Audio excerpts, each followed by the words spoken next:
Durante muchos años, Osama Bin Laden ha vivido como un fugitivo. A veces pasaba cierto tiempo en un lugar, quizás unas semanas o unos meses. En otros momentos se movía todos los días, todas las semanas. Ahora, por primera vez, les llevaremos a sus guaridas, desde sus complicadas casas hasta sus cuevas llenas de reservas que se extienden desde Afganistán a Sudán. Tenía varias residencias como un rey, viajaba entre ellas por la carretera principal, la autopista entre Kabul y Kandahar. Vivía dos vidas, una vida de lujos y al mismo tiempo libraba una guerra. ¿Dónde se esconde Osama Bin Laden?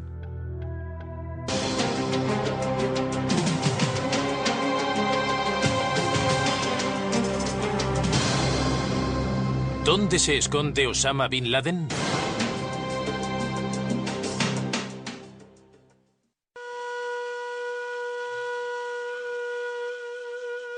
Durante la mayor parte de su vida adulta, Osama Bin Laden ha sido alguien perseguido. El hombre más buscado del mundo ha encontrado asilo en una cadena de guaridas remotas repartidas por diversos países de Oriente Medio. Pero siempre ha vuelto al lugar que le cambió para siempre cuando era joven, Afganistán.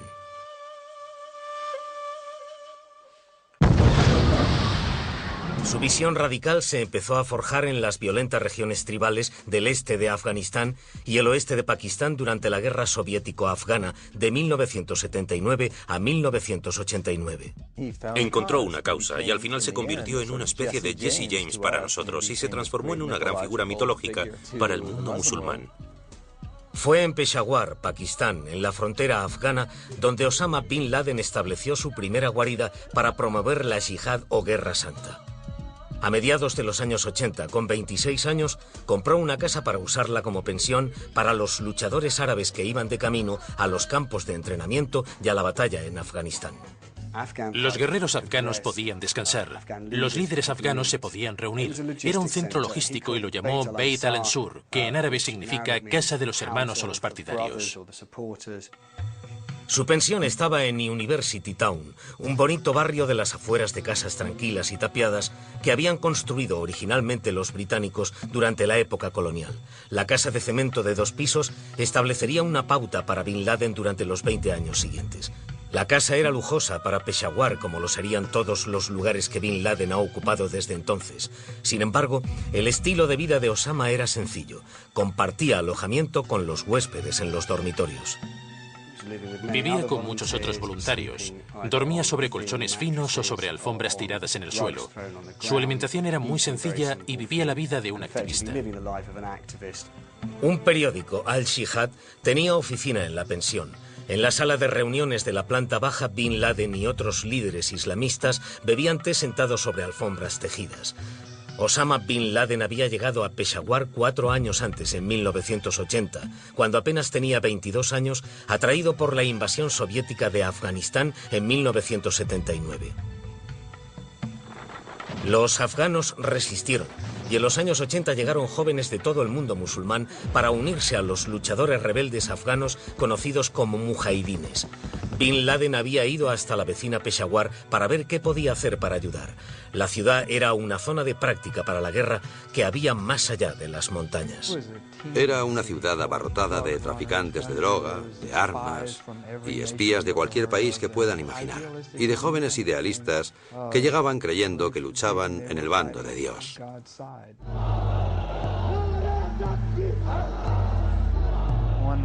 Uno de los yihadistas me dijo que cualquiera que no tuviera nada más que hacer acababa en Peshawar. Bin Laden, sin embargo, tenía planes más ambiciosos en mente. Quería fundar una legión de voluntarios árabes para luchar como árabes. No estarían ligados a los regimientos afganos, serían una cosa aparte. Sería un ejército árabe que podría usar después en otros asuntos. Bin Laden no estaba solo en Peshawar. La CIA y los servicios de inteligencia pakistaní y saudí también se instalaron en la ciudad para financiar a la insurgencia afgana. Peshawar formaba parte de mi ronda. Era una ciudad del salvaje oeste. Estaba llena de desaprensivos y de psicópatas. Y a veces parecía la escena del bar de la Guerra de las Galaxias. Era un lugar extraño. Sin embargo, pocos de los que llegaban a esta ciudad fronteriza pertenecían a la clase alta como Bin Laden. se había criado en el seno de una de las familias más influyentes de Arabia Saudí. Se crió en un palacio, en Jeddah. Tenía sirvientes, candelabros y tapices. Era una familia enorme. Y su padre era uno de los hombres más ricos de Arabia Saudí. Osama era uno de los muchos hijos de un multimillonario yemení hecho a sí mismo que tenía relaciones con la familia real y había conseguido jugosos contratos de construcción para reconstruir las ciudades sagradas de la Meca y la Medina. Pero Osama no era un vividor como muchos de sus semejantes del reino. Era un musulmán fundamentalista de la puritana secta Wahhabí. Siempre fue un joven muy pío. Le preocupaban mucho los asuntos religiosos. Le pareció que era su deber religioso involucrarse, no necesariamente en la batalla, pero como apoyo a aquellos que consideraba valientes guerreros musulmanes que resistían ante un imperio agresivo y descreído. Al principio, Bin Laden iba y venía de Peshawar a los estados del Golfo para recaudar dinero para apoyar la causa afgana. En aquellos años entraban 20 millones de dólares al mes. Y así es como creo que apareció el nombre de Bin Laden. Un saudí rico que recaudaba un montón de dinero. Usaría el dinero para comprar otras 3 pensiones en Peshawar, todas en el mismo barrio, en el distrito University Town. También se gastó una fortuna para fundar hospitales, escuelas religiosas llamadas madrazas y periódicos, y ayudó a quienes lo necesitaban. Iba a los hospitales y a las clínicas de Peshawar para averiguar quién había resultado herido en la yihad, a quién habían matado, a quién habían herido, quién había pisado una mina. Apuntaba sus nombres y les enviaba dinero, o encontraba el modo de asegurarse de que esas familias recibieran dinero.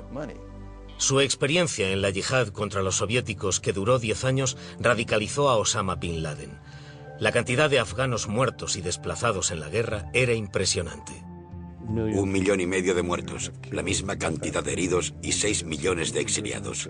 Eso significa que 1 de cada 3 afganos había muerto, había resultado herido o se había exiliado por culpa de esa guerra. A mediados de los 80, Bin Laden expandió su participación más allá de Peshawar a Afganistán. Hay gente que dice que usó el material de construcción de su familia para ayudar a crear campos de entrenamiento. Muchos de ellos eran bastante primitivos para las costumbres occidentales. La gente piensa en Fuerte Benning o en Fuerte Bragg. Yo estuve relacionado con campos de entrenamiento de toda la frontera noroeste y los recogíamos cada 2 semanas y los movíamos. Y eran algunas tiendas y unas rocas pintadas a las que disparábamos y después continuábamos nuestro camino. Sin embargo, las fotos de uno de los campos de la frontera afgano-pakistaní muestran escondites excavados y una extraña estructura de cemento que se cree que construyó y ocupó el mismísimo Bin Laden. Tenía un búnker en la ladera de una montaña. Como la casa de Peshawar, no tenía nada de primitivo.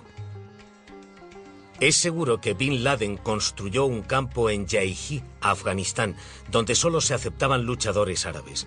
Escondido en un valle cerca de la frontera con Pakistán, al campo de Osama se le conocía como Al-Masada o la guarida del león. Aquí los guerreros árabes se entrenaban para luchar en ese duro terreno. El campo tenía pocas florituras. Una serie de barracones, munición, almacenes de víveres, campos de tiro, un improvisado puesto de primeros auxilios, un punto de comunicación y cosas así. Debía usarlo gente que él conocía o que le era cercana.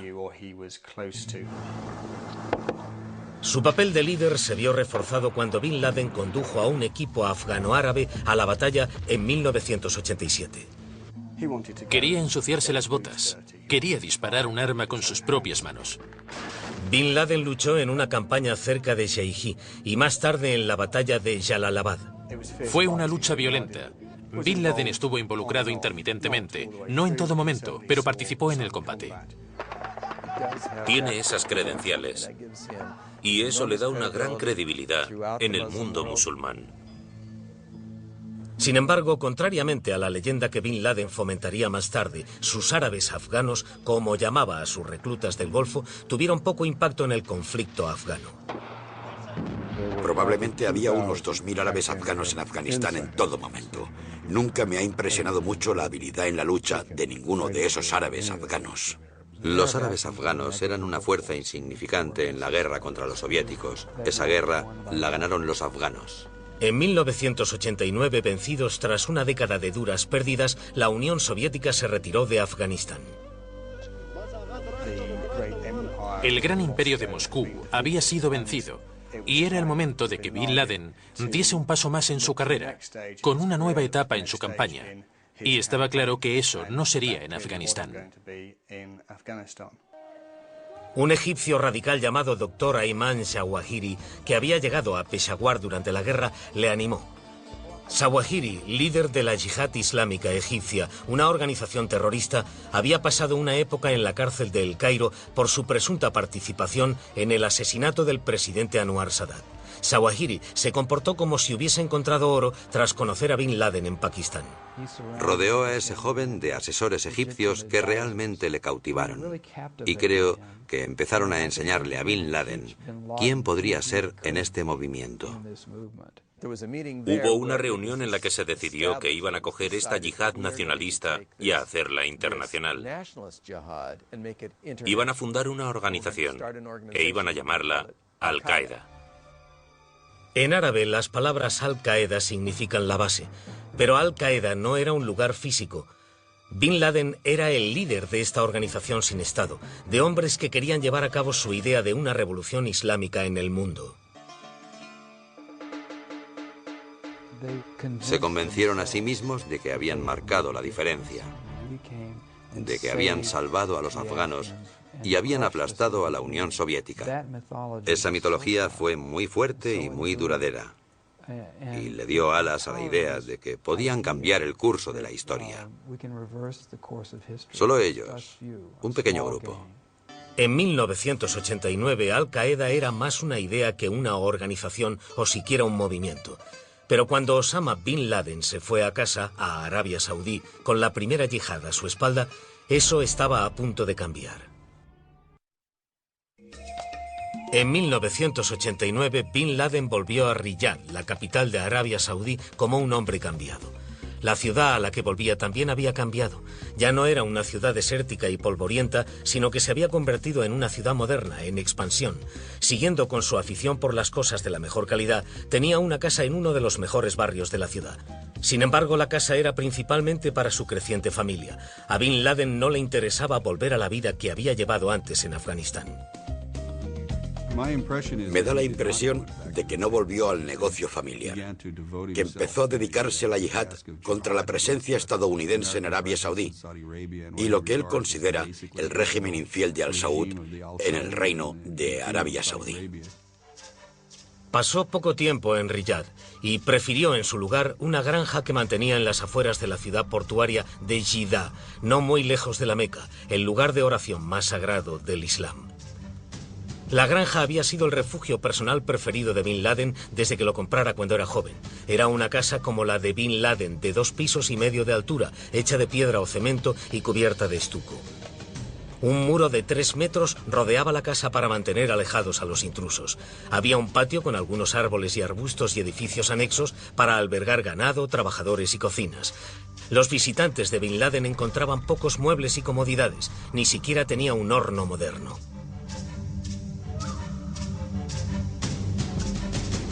Montado sobre uno de sus rápidos caballos árabes, Osama podía cruzar el desierto e imaginarse a sí mismo en la época de Mahoma. Le gustaba salir y dormir sobre la arena. Era un gran romántico. Su programa favorito de televisión era Furia. Le encantaban las películas de vaqueros y esas cosas. Le encantaba vivir sin comodidades. Le gustaba montar a caballo, le gustaba conducir rápido, le gustaba disparar. Esas son las cosas que le encantaban. Después de que las tropas iraquíes de Saddam Hussein tomaran Kuwait al asalto en 1990 y amenazaran a Arabia Saudí, Bin Laden se ofreció para formar un ejército de árabes afganos para defender el reino. Le rechazaron. Las fuerzas de defensa saudíes decidieron unirse al ejército estadounidense en lugar de a este grupo de voluntarios comunes. Bin Laden consideró el desaire real y la llegada de las tropas estadounidenses a suelo saudí como una violación de todo lo que era sagrado para el Islam. Agitaba y desafiaba activamente a los clérigos y a las autoridades gubernamentales por violar y profanar lugares islámicos, la Meca y la Medina, por dejar a estos cerdos, a estos cruzados, literalmente entrar y pisotear el suelo sagrado.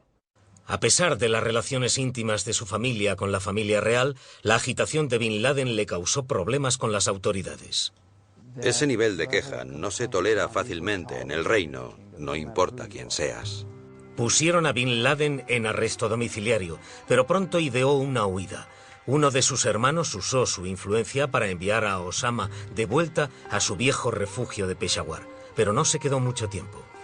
Temiendo que le asesinaran y que los agentes de seguridad saudíes le persiguieran, decidió irse a un país donde creía que se sentiría más protegido y tendría más seguridad: Sudán.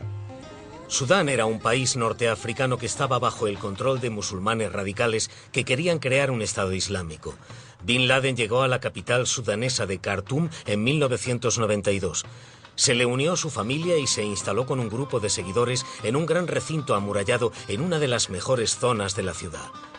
Bin Laden podía haber perdido el favor de la realeza saudí, pero aún tenía acceso a enormes cantidades de dinero de los Bin Laden. No era una especie de casucha en el desierto, era un complejo bastante grande.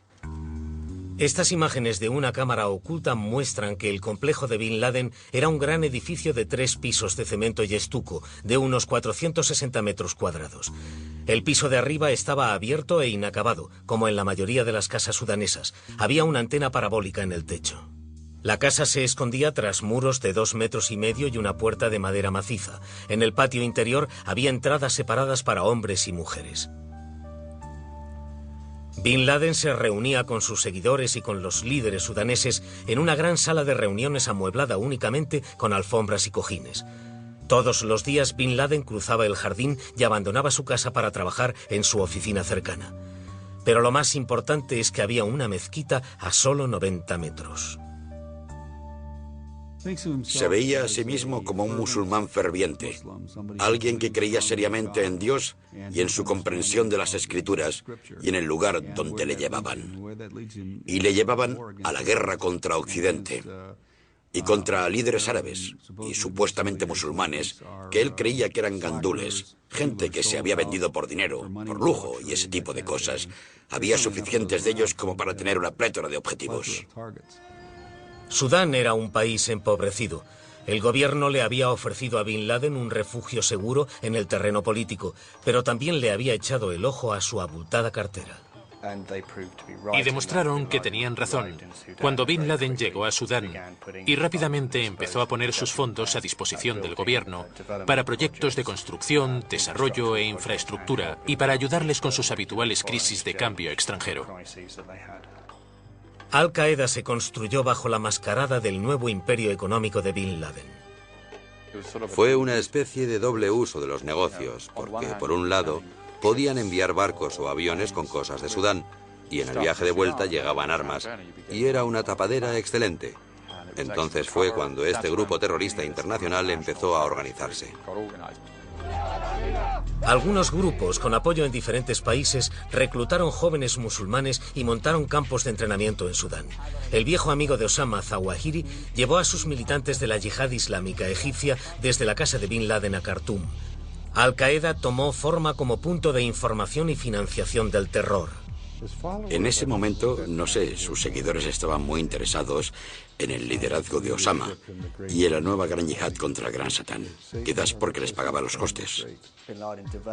Bin Laden desarrolló un gran grado de autoridad, de influencia. Apareció una relación casi feudal entre los grupos existentes y su nuevo pagador. Y entonces su nombre se empezó a relacionar con acontecimientos terroristas de la región. Bin Laden estuvo relacionado con el ataque a marines estadounidenses en 1993 en Mogadishu, Somalia, que acabó con 18 estadounidenses muertos.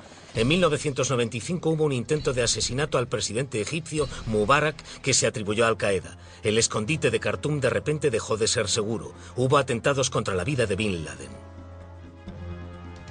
Uno tuvo lugar en la casa en la que vivía. En otro, 2 egipcios intentaron asesinarle. Fallaron. 3 personas fueron en coche hasta la calle de Bin Laden y dispararon contra su casa. No sabían que estaba en la oficina de enfrente y, según Bin Laden, devolvió el fuego personalmente. Bin Laden hizo responsables del ataque a los saudíes. Sudán se había convertido de repente en un refugio menos cómodo. En 1996, Bin Laden y sus militantes de Al-Qaeda se habían transformado en un incordio para los sudaneses que buscaban normalizar sus relaciones con Arabia Saudí y Estados Unidos. Cuando los saudíes y otras personas nos pidieron que echásemos del país a Bin Laden, les dijimos que sería mejor tener a Osama Bin Laden en Khartoum, porque podíamos vigilarle. Los saudíes, en sus contactos con nosotros, nunca mencionaron que acusaran a Osama Bin Laden de nada. Lo único que nos pidieron fue que le echásemos. Así que Sudán le pidió a Bin Laden y sus seguidores que se fueran. Hay gente que dice que los sudaneses incluso se ofrecieron a entregárselo a las autoridades de Estados Unidos. La historia que circula por aquí es que los sudaneses dijeron que sí, que nos lo darían. Y nosotros dijimos que no podíamos acusarle de nada. Y los saudíes dijeron, por Dios, no queremos que vuelva aquí. Bin Laden hizo un trato para poder volver al país donde había nacido su radicalismo. Acabamos diciendo que podía ir a cualquier sitio excepto Somalia. Y apareció Afganistán. Todo el mundo dijo que estaba bien. ¿Cuánto más lejos podría haberse ido? El 18 de mayo de 1996, un avión afgano despegó de Khartoum lleno de pasajeros, incluyendo a Bin Laden, sus seguidores de Al-Qaeda, sus 3 mujeres y 10 de sus hijos. Volaron a Jalalabad. Un Osama Bin Laden cada vez más vulnerable había encontrado un nuevo refugio seguro entre los señores de la guerra de Afganistán.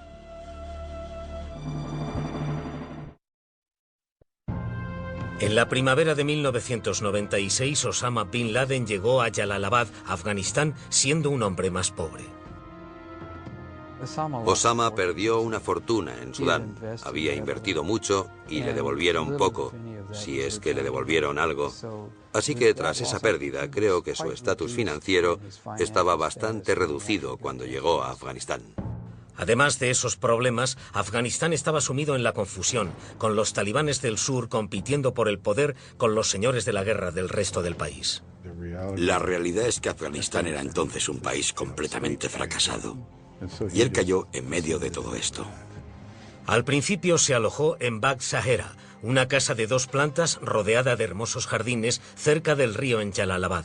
Originalmente se había construido como alojamiento real para un rey afgano. La casa era grande, con bastante espacio para Bin Laden y su séquito, que incluía a su familia y al menos 30 seguidores de Al-Qaeda. Sin embargo, Osama no se quedó mucho tiempo en ese refugio. Los talibanes conquistaron Jalalabad poco después de que llegara Bin Laden.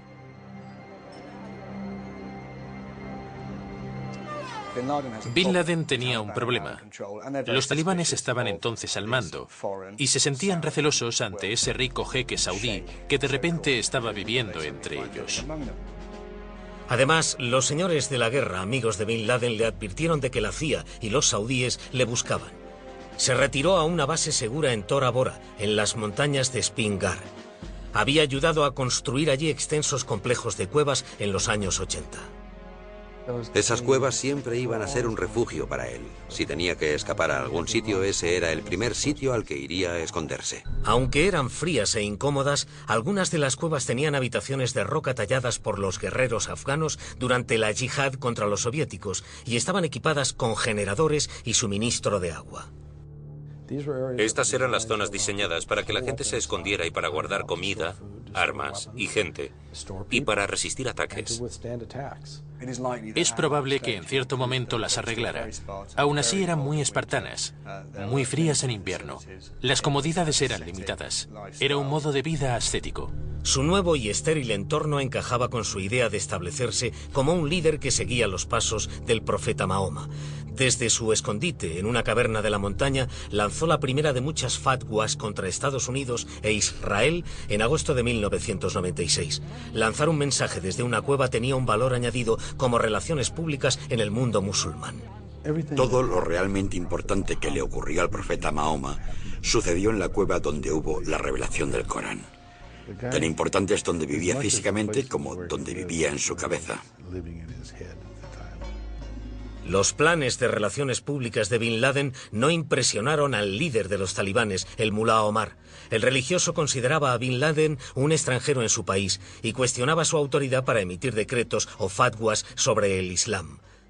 Bin Laden y su compañero de Al-Qaeda, Zawahiri, se vieron obligados a ir hacia el sur, a Kandahar, para rendir homenaje al líder talibán.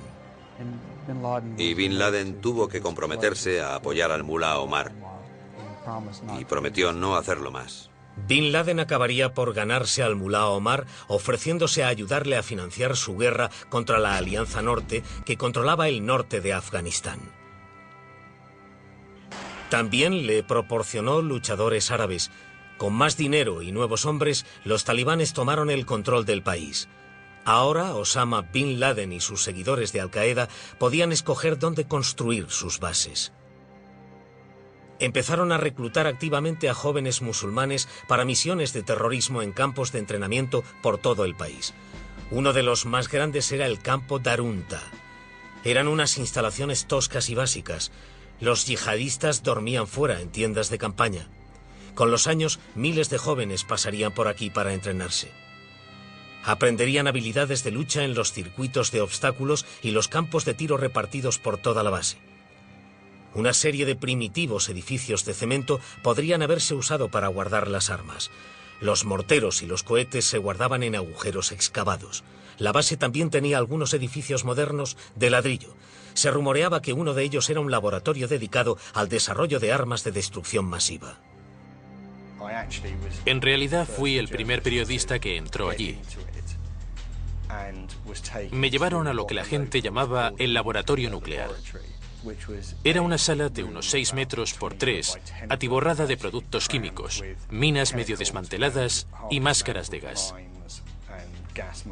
Pero no me pareció una sofisticada instalación nuclear, ni nada capaz de producir una arma biológica o química. Quizás el papel más importante que jugaban los campos de Al-Qaeda era el de unir a jóvenes de todo el mundo con ideas semejantes para inculcarles una pasión por la yihad. Hemos visto las cintas de tipos corriendo, saltando, ese tipo de cosas, y disparando. Vale, pero lo principal es lo que les hacen en la cabeza. Es parecido a un campo de marines, en el que se coge a un grupo de gente y se trabaja con ellos hasta que se convierten en eso, con mucha más intensidad que en cualquier otra cosa. En esos escondites, Bin Laden se convirtió en un héroe para los yihadistas, porque podía proporcionarles cualquier cosa que los militantes terroristas quisieran y que normalmente no podían conseguir. Podía proporcionarles gente, logística, dinero, experiencia, entrenamiento e incluso objetivos. Todo lo que quería un militante. Aunque recibía protección de los talibanes, Osama sabía que se había convertido en un objetivo de asesinato internacional. Así que nunca se quedaba mucho tiempo en el mismo lugar.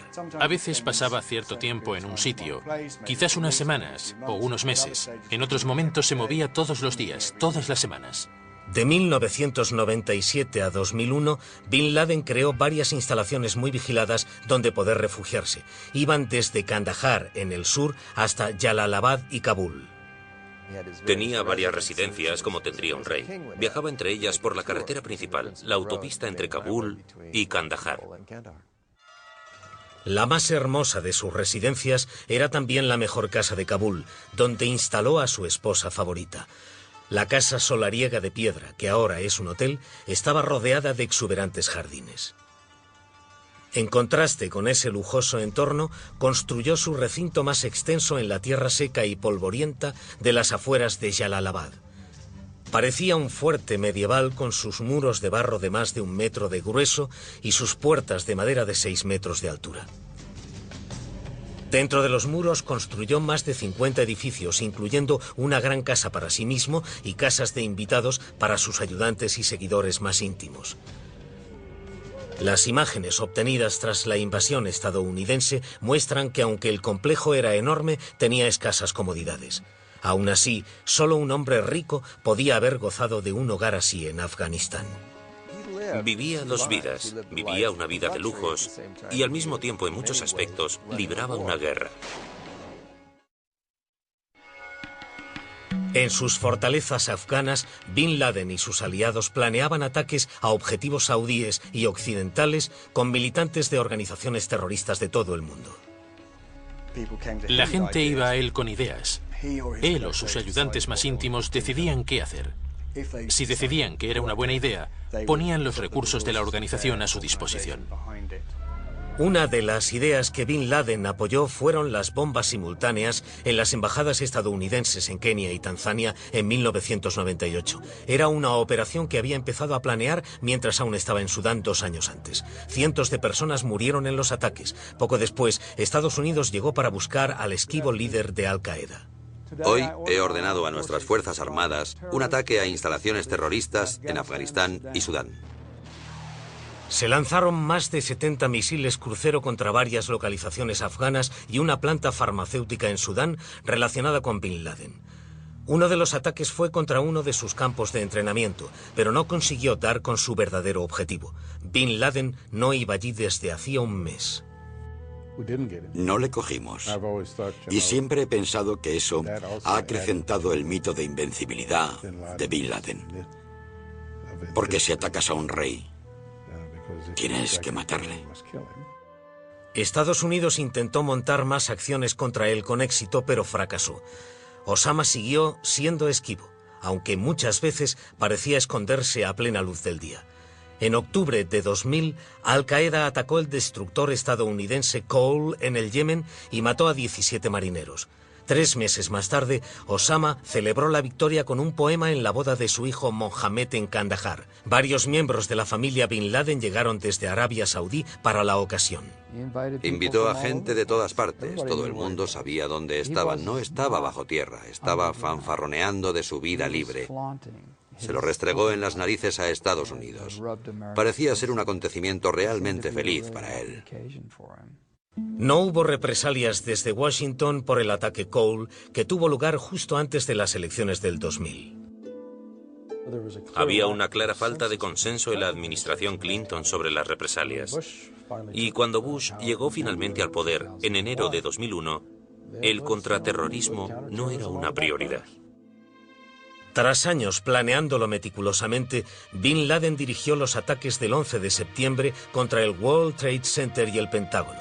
Millones de personas de todo el mundo vieron la destrucción por televisión. Una de ellas era Osama Bin Laden.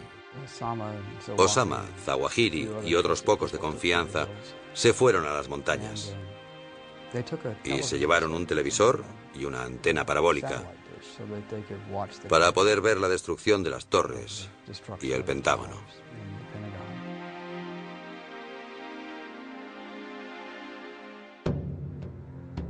Tras los ataques, Osama Bin Laden, su mano derecha Ayman Zawahiri y sus luchadores árabes se marcharon rápidamente a las montañas de Spingar y las cuevas de Tora Bora. En Kandahar, el mulá Omar y su gobierno talibán recibieron un ultimátum para entregar a Bin Laden a los estadounidenses o se enfrentarían a un ataque de Estados Unidos y sus aliados. En cualquier caso, el presidente Bush dejó claro que quería a Bin Laden. Recuerdo que hay un viejo póster del oeste que dice: se busca, vivo o muerto. El mulá Omar, intentando guardar las apariencias, pareció insinuar una solución. Estoy seguro de que tras el 11S y antes de nuestra invasión querían deshacerse de él. Decían cosas como que había desaparecido, que ya no le protegían, que en su cultura significa que ya no tienen la obligación de protegerle, que ha abandonado su refugio y que nosotros lo sabíamos todo. Así que, ¿por qué no cogíamos un helicóptero negro e íbamos a por él? Sabíamos dónde estaba. Sabíamos dónde estaba todo. Y no lo hicimos. La invasión estadounidense de Afganistán empezó ese octubre y llegó a las cuevas de Tora Bora a finales de noviembre. Los militares atacaron las montañas con superbombas y misiles capaces de reventar búnkers. Las fuerzas especiales y los miembros de la 10ª Brigada de Montaña escalaron los pasos de las montañas y recibieron el fuego de los luchadores de Al-Qaeda.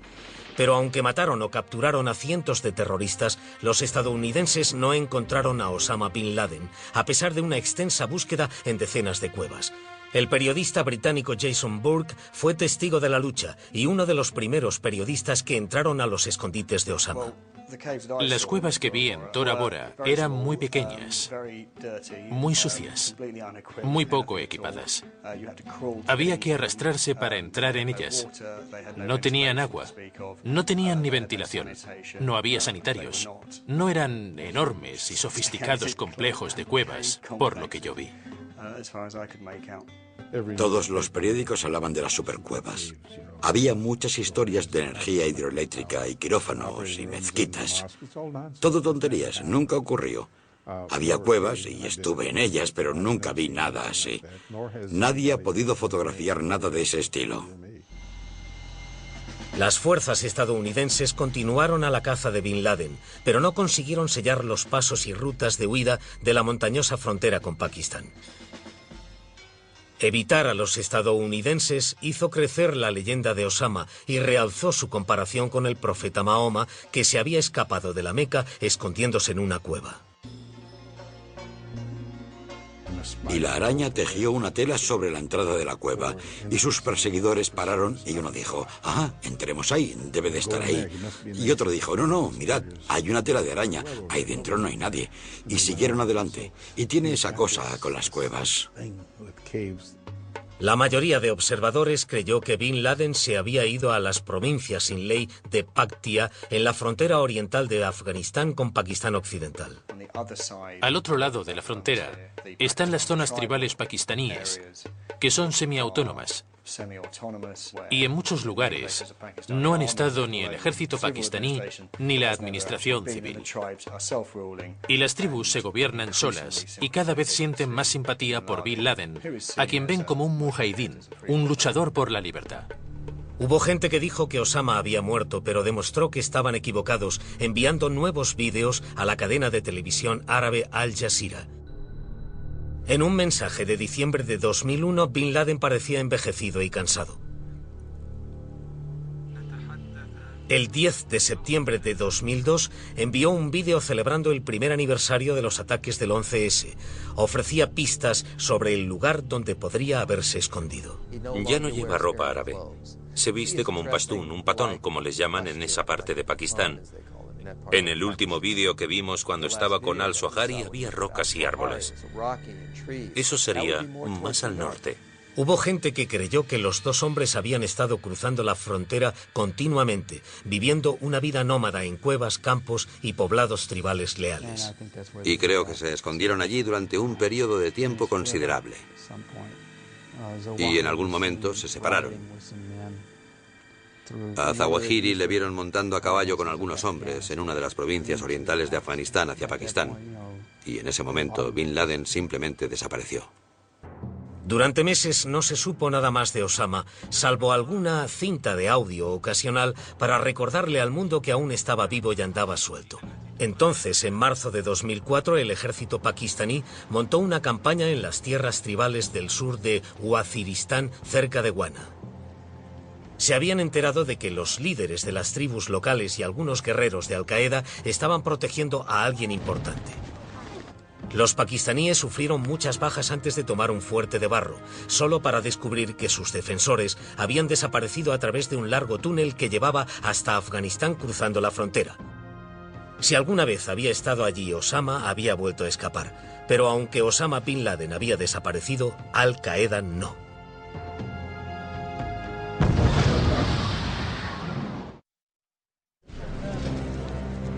En los años que siguieron al 11 de septiembre, hubo actos de terrorismo en todo el mundo causados por seguidores militantes de la ideología de Al-Qaeda.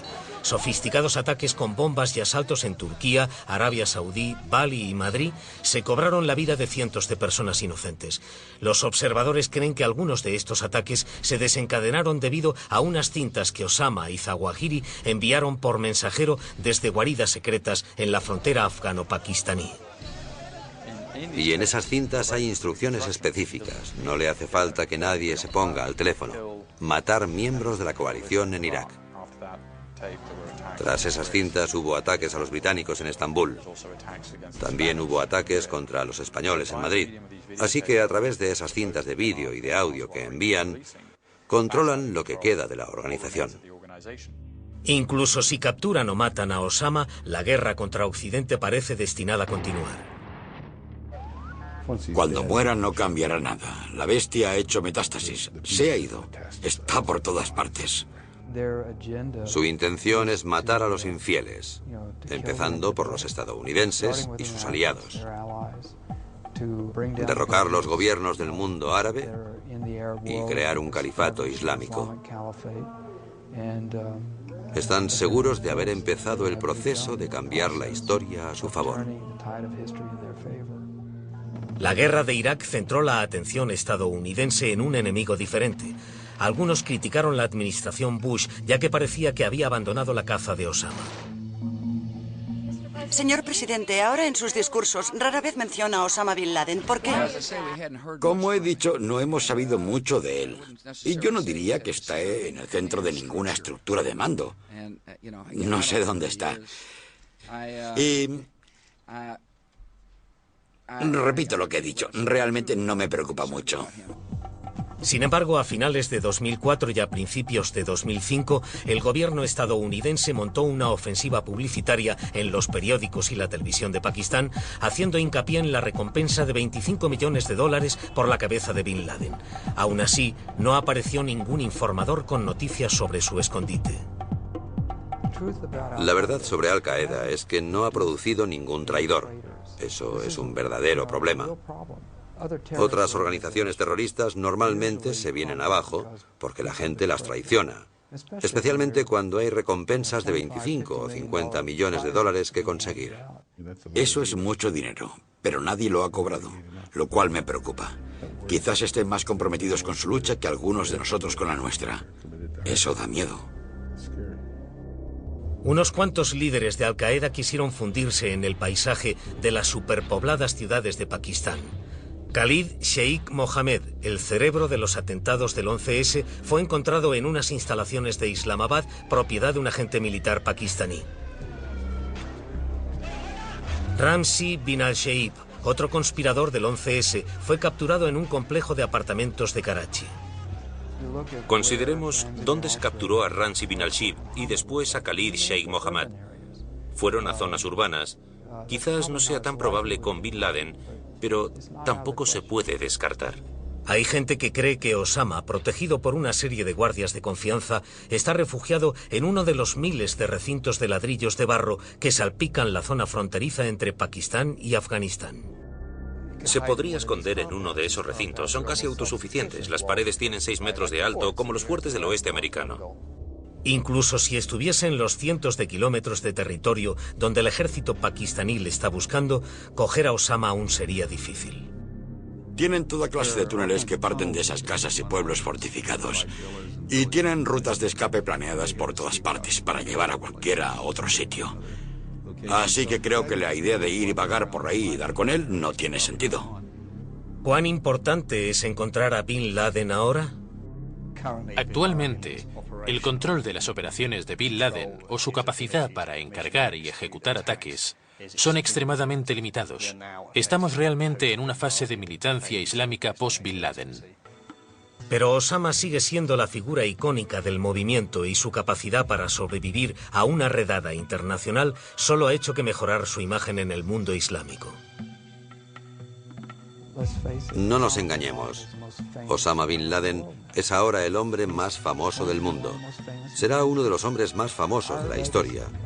Nuestro legado, nuestra tarea, es ocuparnos de ese legado e intentar desmontar trozos de una leyenda para que no siga inspirando a estos musulmanes jóvenes, desapegados y desmoralizados de todo el mundo islámico.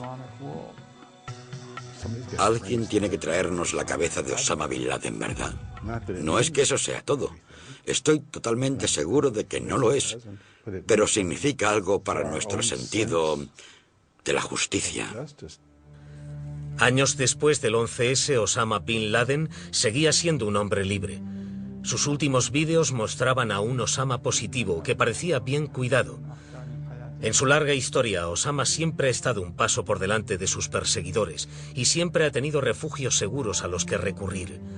Fueran las casas amuralladas de Peshawar o Sudán, las fortalezas de Afganistán, las cuevas de Tora Bora o los pueblos tribales de Pakistán, los santuarios de Osama le han escondido bien. El hombre más buscado del mundo nunca parece quedarse sin lugares donde esconderse.